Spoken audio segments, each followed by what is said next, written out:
Lots of people have asked me today how I feel about my last remaining daughter being married. So when Matt came along and took Joe off my hands, I breathed a sigh of relief. So then another Matt came along and took Becky off my hands, and I breathed another sigh of relief. And I thought to myself, we just need one more suitor to come along. And we've now got that. Suitor. Jill and I would like to welcome you here to our country house. Sorry if the hotel sign outside confused you, but we just upped out there for modesty. It was either here or the family yacht, so it was here.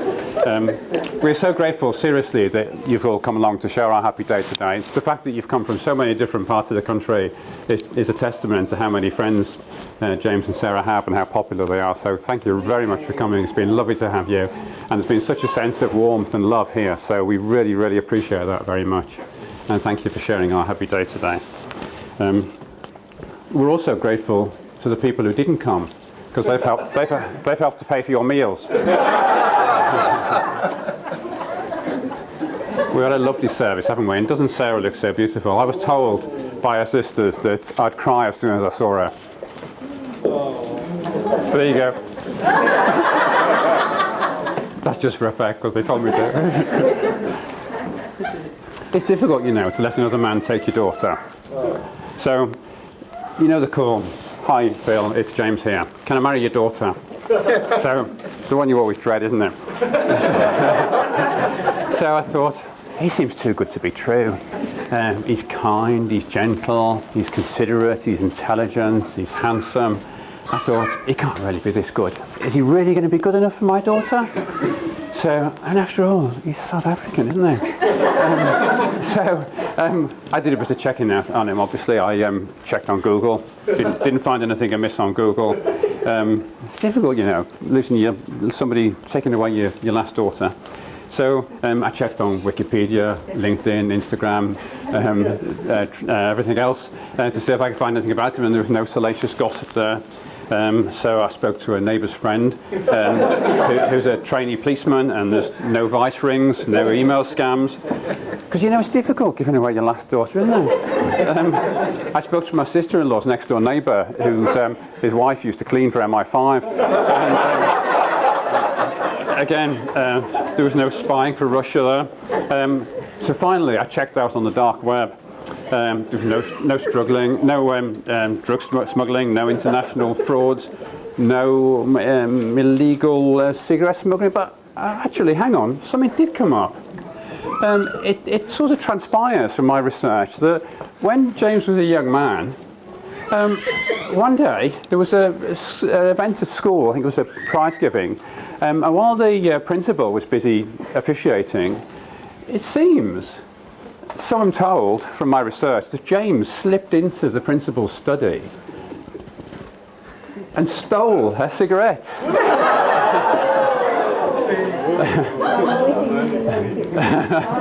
And took them home. So anyway, I had to decide, was he good enough? Is he good enough to take my daughter? And because it is difficult, you know, giving away your last daughter. Anyway, I decided that he was, and I thought, at least, well, if he's South African, he's going to be able to do a good barbecue anyway. So Sarah takes her job very seriously. She's kind and understanding and attentive. But until today, until she got a new name, this has been a really big problem for me.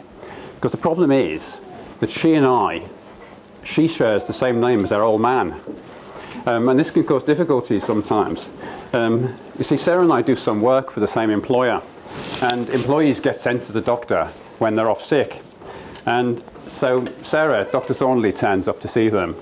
And of course, you can imagine, can't you? They clean the desk for her, they open the window for her, they get a fan for her when it's too hot, they get the heater for her when it's too cold, they buy her a coffee from the vending machine before they come in. And everything's hunky-dory. Then, of course, one day, it's different Dr. Thornley. The old man turns up. Oh, I thought I was seeing Dr. Thornley today.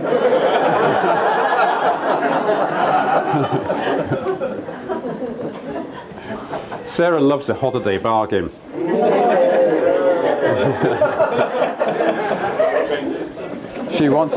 We went on a trip once and she found a luxury hotel for us. Not just any hotel, this was a Hilton hotel.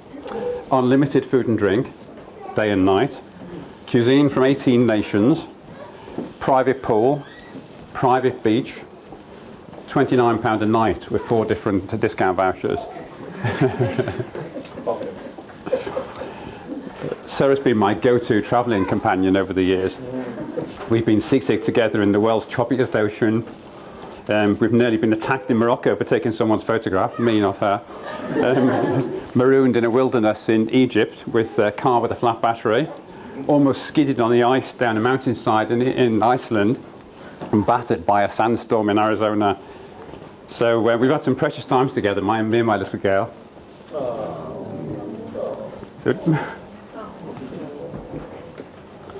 So James, if you want exciting holidays, you've got the right girl. So, you know, weddings are a time for parents to reflect on the past, and sometimes it's a time when you have to face the fact that you haven't got things right and you have to say sorry for some things. And I want to say sorry, Sarah, for the fact that you're looking apprehensive there. I want to say sorry for the fact that we made you spend your childhood with a haircut that looked like it had been done with an upside-down pudding basin. Yeah, I know, Sarah, it did make you look like you had a tea cozy on your head. But hey, we like this. I'm sorry.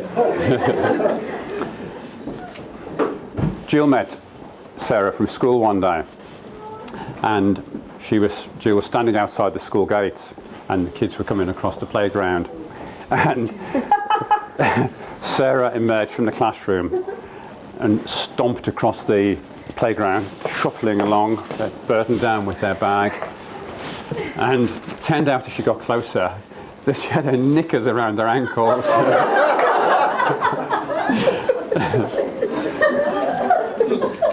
Sarah said in a very cross voice, "You shouldn't have let me go to school in these stupid knickers with these stupid elastic that's broken." I'm sorry, Sarah.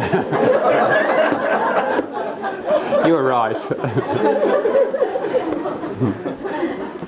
Most of the time you were a lovely, well-behaved girl. But occasionally at meal times it didn't work out quite so well. And I seem to remember there was an odd time when we discovered there's a good way to discipline you was to turn your high chair through 180 degrees and point you the other way, and you hated that because you couldn't see what was going on. And I'm sorry we were so cruel to you. But she never has temper tantrums at the dinner table now, so it's obviously worked.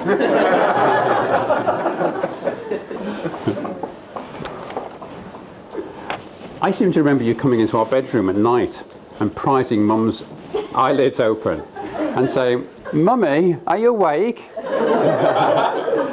And I mean, I guess probably our response wasn't quite what you wanted, really. I know you would have loved to say, "Yes, darling, I am now.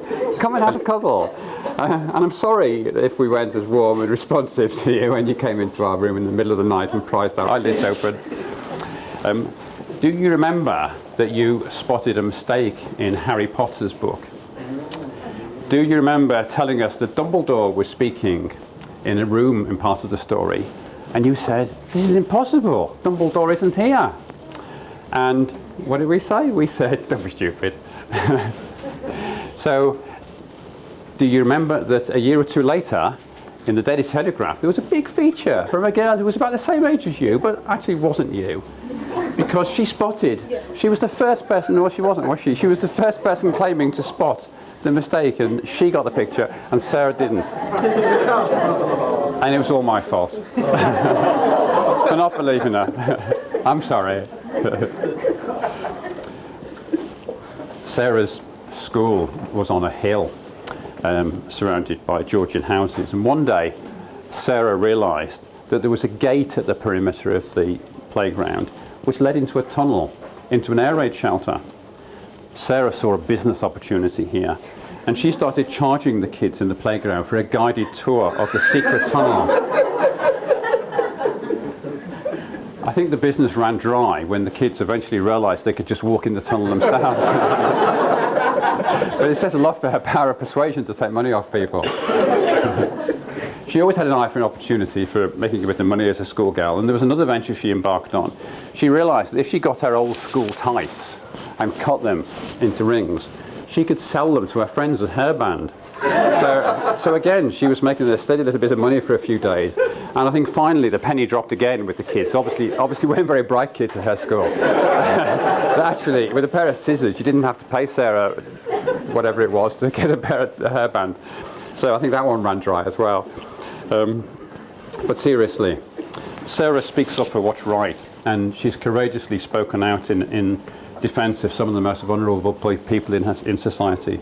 At church, she's given her time tirelessly to the young people's group, and she always has an eye for new visitors coming into church to make sure they're given a welcome. She cares deeply about people's difficulties, and she's known as a person with a listening ear people can share their problems with. It's been such a pleasure for Jill and I to see Sarah grow up into a mature Christian woman with a love for Christ and a desire to serve him. You've grown into a woman full of adventure, exploration, bright new ideas, energy, restlessness. Your mind is so fast that you get the answer to a question before I realise what the question is being asked. Sarah has many friends who've enriched her life in so many ways and brought her so much happiness, and have helped her to grow up into the truly wondrous woman she is today. There are far too many to mention, but of the people that have been part of her life in recent years, I'd particularly like to express my gratitude to Ed Collier, Gerald Tanner, Stuart Davis, Phil Heaps, Ben and Sue, Dave and Jen, and their cracking children, Sarah's very special friends, Amy and Jack. And particularly, I want to thank Sari Lapping, James' mum, who sadly can't be here today, for doing such a great job bringing James up and helping him to become the lovely person he is today, and for so lovingly welcoming Sarah into their family. So hope you can listen to a recording of this. James, we haven't had much opportunity to get to know you yet, but one thing we know without doubt is you made Sarah very happy. I know you always strive to do what's right. You're conscientious and hardworking, and you want what's best for Sarah. And I have great respect for you for that. We want to get to know you better and welcome you into our family. Jill and I are actually pretty easy to get on with.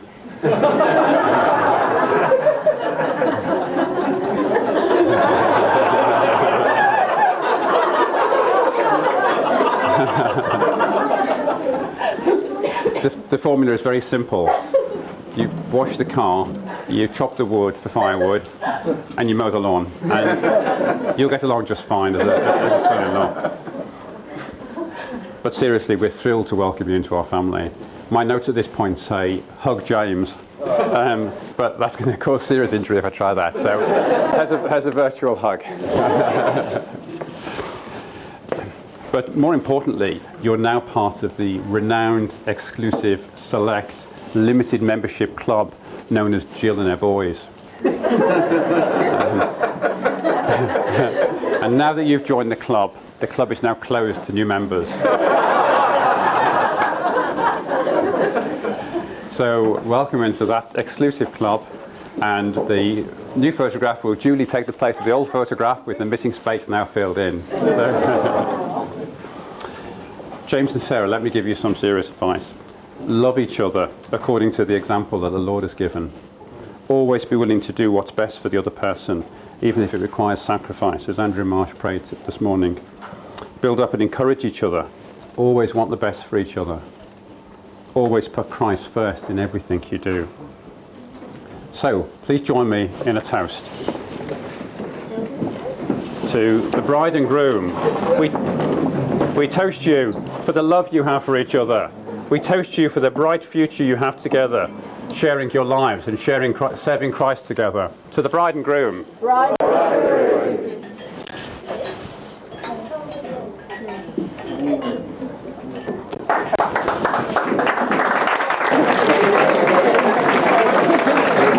Lovely to see you all. Thank you so much for being here this evening. My wife and I are...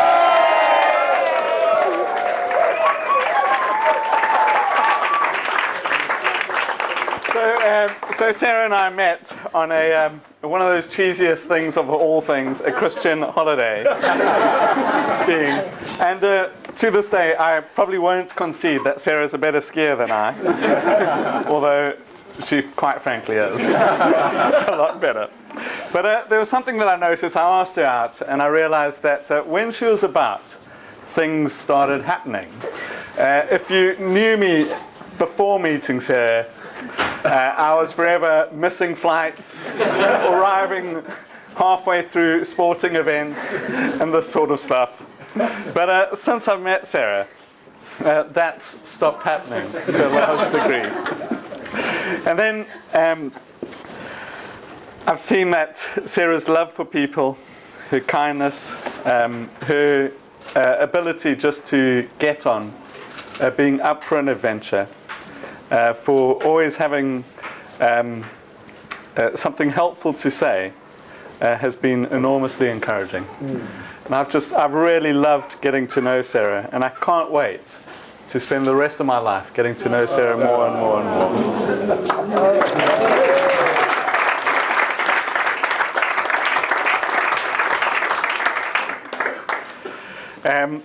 So I'd like to say just thanks to Phil and Joel for raising Sarah, raising her and trusting the Lord and knowing Jesus, and being someone who cares for people so well. She's passionate about her job as a GP. She's passionate about caring for people wherever they are. Just thank you so much for that. I'd like to say thanks to my folks back home. My mum, Sari, who can't be here, and all the rest of them. I'm just so grateful to them. And thank you for Peter and Wizzy, my aunt and uncle, and Mark and Lucy and the rest of the Norfolk Clappings, Joe and Alex, just for being a family away from home, which has meant so much.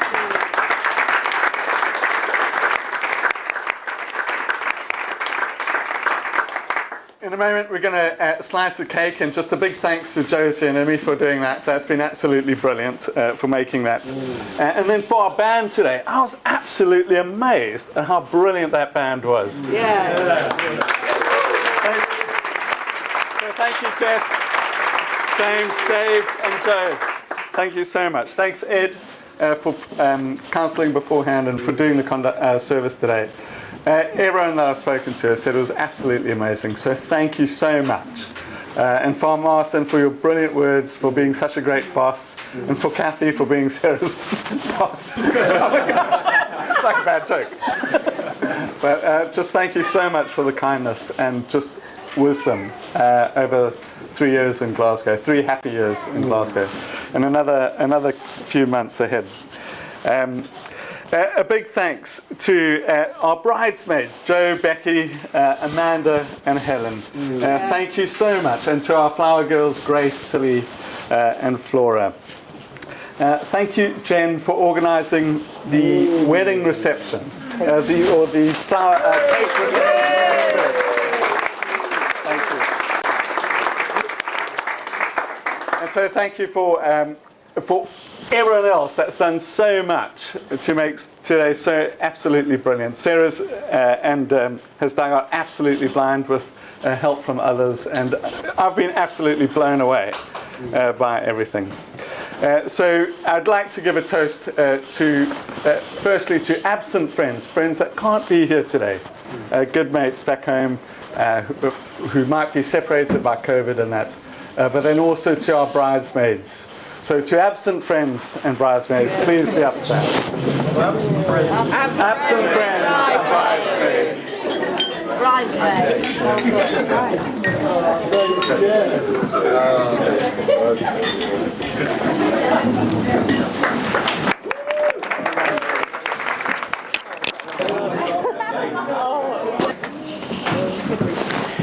Right, well, good evening, ladies and gentlemen. It's my privilege this evening to correct some of the misapprehensions that we've perhaps been enjoying through the day about James.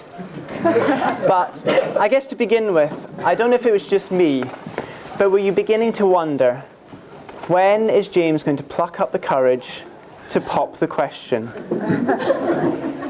He'd asked Sarah's dad, And the months were going by, and still nothing. And then, finally, the day came.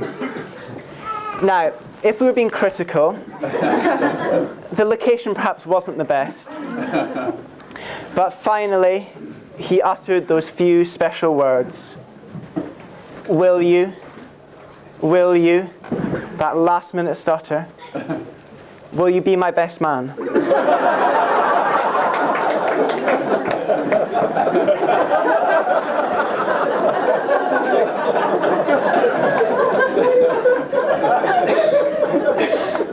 Now, I should say that James has a very special way of making you feel special.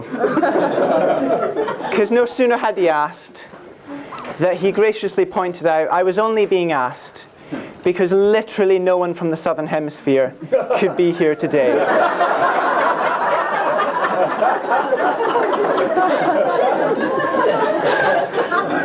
And of those this side of the equator, I was the only friend he had who had a kilt. And for some reason, James wanted a best man in a kilt. But anyway, it is a great honour and privilege, nonetheless, to be James's best man this evening. I first met James about 10 years ago. He'd just come out of the Royal Marines, and I just moved to London. And without ever having met, we ended up as housemates. And I guess I'm hoping that that time will perhaps give you some insight into what it's like to live with James. And yeah, for us all to see a little bit more about what James is like. Now, for those of you who don't know, James is South African. He grew up in South Africa. We don't know a lot about his childhood, but then it was a long, long time ago.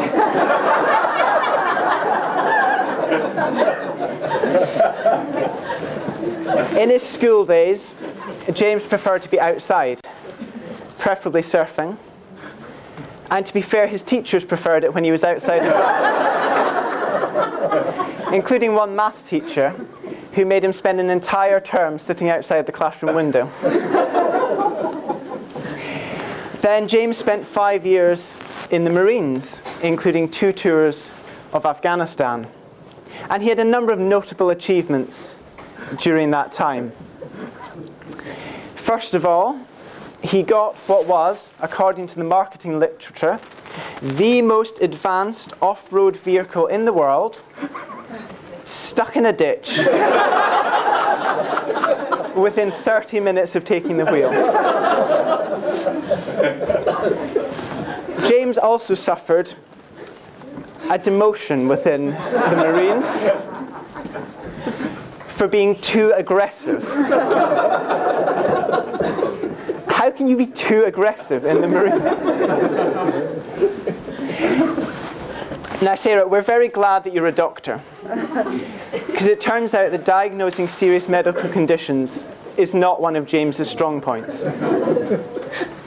Now, picture the scene. The Marines are often some cold weather training. They've been out in the cold for hours and hours.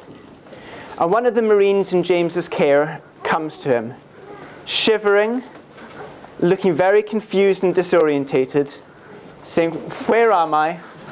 What am I meant to be doing?" Now, does this ring alarm bells with James? No. He helpfully points out that they're in the Arctic, and what the guy's meant to be doing is standing guard outside in the freezing cold, and sends him back out into the freezing cold. Now, a short while later, this same guy returns, still shivering, still very, very confused and disorientated. Now, you'd think by this point, James would think something was wrong. And indeed he did. James thought there's something seriously wrong here. This is a serious case of insubordination. So having sent the guy away again, fortunately for all concerned, it was such a serious case of insubordination, he had to report it to a more senior officer who pointed out that something else may be amiss. So after leaving the Marines and realizing that medicine was probably not his calling, James began training as an Anglican minister, and he headed off to Oak Hill Theological College.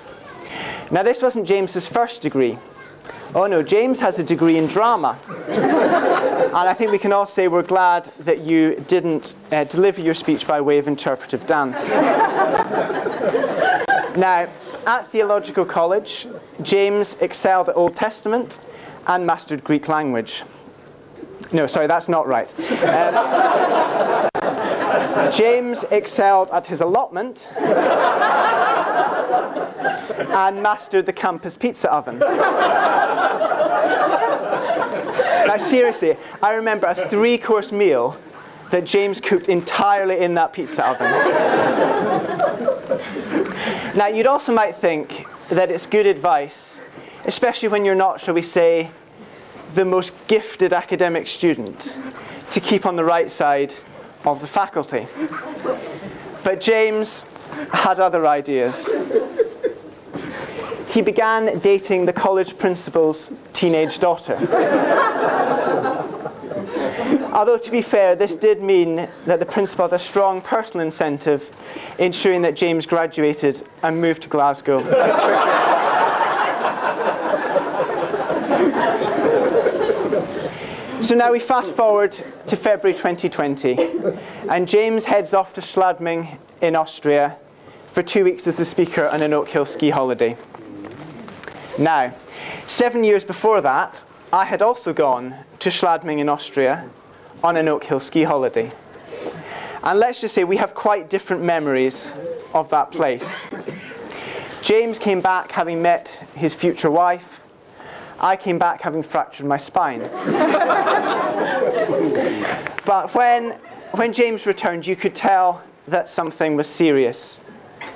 He'd met this beautiful, intelligent, caring, servant-hearted girl. They do say opposites attract. Now, James was recently asked, so what's Sarah like? And do you know what the first thing he said was? She's very organized. And that is definitely an area where, how can I put this? Your skills are complementary. Because James is many, many things, but organized is not one of them. And James's disorganization is probably best captured in what can be only described as the Norfolk Superhero debacle. Now, for those of you who don't know, the Norfolk Superhero event, it's an annual charity quadrathlon that James's cousin Mark and a number of others founded, and it involves 4 things, hence the name quadrathlon. It's a team event where teams of 2 have to compete. They have to do a swim, a kayak, a cycle, and a run together. Now, you might think, why do you have to do this in teams of 2? So I looked up their website, and it says, people take part in teams of 2, working together as a unit, so they're able to monitor and help each other, and share the success of completing the challenge with another person. Bear that in mind. Now, James had taken part alongside his cousin for a few times, and then he was encouraged to find another partner. And James has struck gold in persuading the very talented John Kennedy to be his partner. And I'm pleased to say John is here this evening, despite what happens in the rest of the story. And this is John's account of the day. He said, it was early days of really knowing James. And as James had been doing the event for years, I'd not pressed him as to when he was arriving. Oh, John. I was a little surprised not to find him when I arrived in the morning, and could not reach him on the phone. As the final call went out to make our way to the start, I managed to get hold of him. He was pleased to say he was about an hour away in the car, thinking he had several hours to spare. Now, kindly, the organisers said that John could do the swim alone, And if James was not there by the start of the kayak, then John's wife Fee could do the kayak with him. Suffice to say, James was not there until the start of the bike leg. And then we see that James had not only been organised enough to arrive, he'd also clearly never got round to doing any training for the event. So having skipped the first two, James comes in on event 3. John puts it very nicely. He says, when he arrived, it was fair to say that his marine days were some way behind him.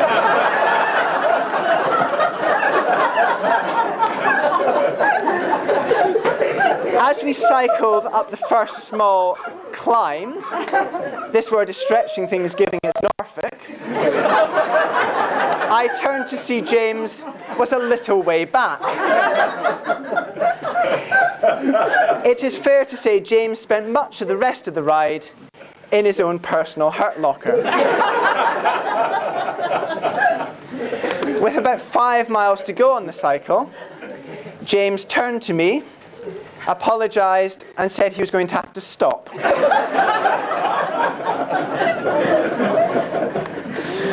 By the time John had finished the run leg, James had left the event completely. And then I think this is the best bit for me. John says, I had the fastest time for the run that year, but I will not appear in the record books as my partner was not with me.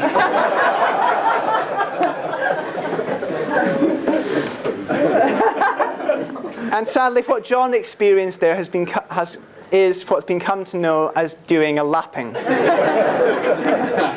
It's James's ability to disappear without warning or to go AWOL at the most inopportune moment. That has meant that being his best man has been very stressful. And a number of times this morning, James has disappeared, but fortunately, Sarah, because of his love for you, he has reappeared. Now, what James and Sarah do have in common is not only a love for one another, but a love for Jesus, and a desire to love and serve him and his people. And it is my prayer for you both that you continue to encourage one another in following him and your marriage. And I think we're all really excited to see how God will use you and where in the years to come. Now, Sarah, despite what the last few minutes may have implied, James is a great husband and a godly man. And James, thank you for your friendship, bro. It has been a real blessing to get to know you.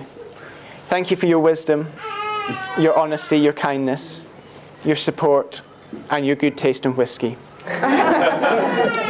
Now, as James and Sarah are going to be beginning their married life in Glasgow, it seems fitting for me to finish with a traditional Scottish toast.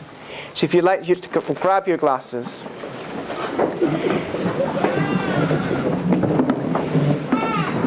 May the best you've ever seen be the worst you'll ever see. May the mouse never leave your pantry with a teardrop in its eye. May you always keep healthy and hearty until you're old enough to die. May you always be just as happy as we wish you now to be. And I'll add, may God bless your marriage as you grow in love for him and for one another. To the bride and groom. Bride.